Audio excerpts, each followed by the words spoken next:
Bismillahirrahmanirrahim. Assalamualaikum warahmatullahi wabarakatuh. Halo semuanya, perkenalkan nama saya Fadla Mubarok dengan NIM 057876347. Saya adalah mahasiswa program studi Sistem Informasi di Universitas Terbuka UPBJJ Jakarta 2026 semester ganjil. Nah, lalu di sini saya buka eh, visual code yang dimana kita cek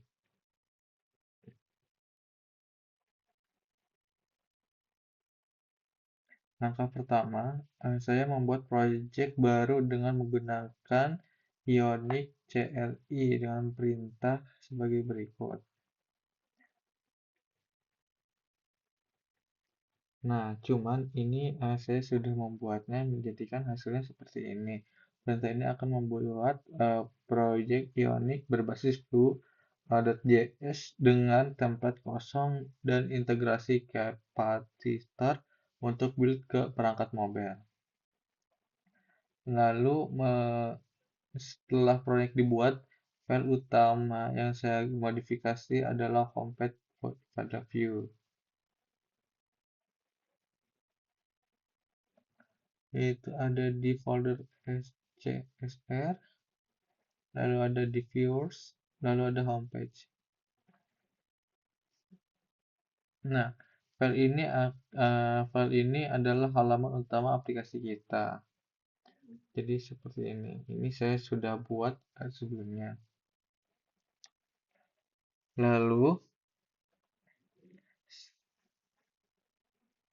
scroll baris ke 112. Oke. Nah, di 112 ini terdapat blok atau highlight baris ini adalah mendefinisikan konstanta API underscore URL yang berisi alamat API Open Meteo sesuai dengan soal tugas. Parameter latitude dan longitude menunjukkan ke koordinat Jakarta dan parameternya hourly term underscore 2M meminta data suhu per jam. Lalu di baris ke 114 ini ada yang namanya fungsi untuk fetch weather. Nah, di baris 14 ini saya membuat fungsi fetch weather yang bersifat asinkronus. Fungsi ini menggunakan fetch dalam buka kurung tutup kurung. Di baris 19 ini terdapat juga untuk mengirimkan HTTP request ke API. Lalu di baris 125 respon dari API dikonversi ke format JSON menggunakan respon.json buka kurung tutup kurung. Lalu di baris ke 130 ini adalah baris yang dimana untuk barisnya sangat penting ya, karena di 131 ini dan 132 berisi data dari API jumlah yang sangat banyak. Sesuai dengan instruksi soal, saya menggunakan fungsi slash buka kurung, tutup kurung 0,10 tutup kurung untuk mengambil 10 data pertama saja. Kemudian di baris 134 data, waktu, dan suhu dipetakan menggunakan fungsi map buka kurung tutup kurung menjadi array objek yang berisi time dan temperatur. Nah, lalu untuk tampilannya saya menggunakan tabel HTML ada di 100 ada di halaman 52 ya. Di baris 52 ini ada tabel sampai 701. Tabel ini memiliki 3 kolom yaitu nomor urut, waktu pengukuran,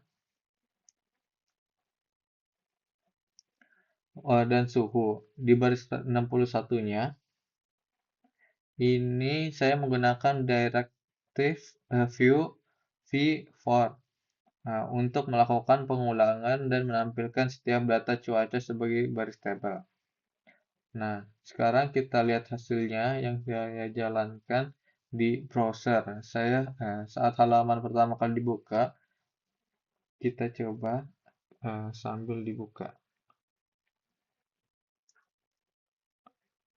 Nyata ada di, coba kita cek. Nah, oke, tampilannya itu seperti ini. Nah, saat halaman pertama dibuka, terlihat ada loading spinner yang menandakan aplikasi sedang mengambil data API. Open Meteo. Setelah data berhasil diambil, data langsung menampilkan dalam bentuk tabel yang rapih dalam card. Nah, oke. Hmm. Oh, lalu di kolom waktu ini menampilkan data time dari API yang sudah saya format ke bahasa Indonesia menggunakan fungsi format time. Jadi formulanya lebih mudah dibaca. Misalnya menjadi Sab 2024 Mei 2026 koma 00.00. Nah, lalu eh, untuk kolom suhu menampilkan data temperatur underscore 2M dari API dalam satuan derajat Celcius. Saya juga menambahkan batch G berwarna yang berubah secara dinamis. Untuk keterangan warnanya itu ada warna merah untuk suhu 32 derajat ke atas, lalu warna oranye untuk 28 sampai 31, warna hijau untuk suhu 24 sampai 27, dan warna biru untuk suhu di bawah 24. Nah, di bagian bawah juga saya tampilkan informasi alamat API yang digunakan serta jumlah total yang tersedia dari bagian API. Demikian presentasi praktikum pembuatan aplikasi perkiraan cuaca Jakarta dari saya. Aplikasi ini berhasil mengambil dan menyampaikan data cuaca dari API online Open Meteo, termasuk kolom time dan waktu pengukuran dan waktu temperatur underscore 2M untuk suhu per jam dalam derajat Celcius dengan menampilkan 10 data pertama sesuai ketentuan soal. Terima kasih atas perhatiannya. Wabillahi taufiq wal hidayah. Assalamualaikum warahmatullahi wabarakatuh.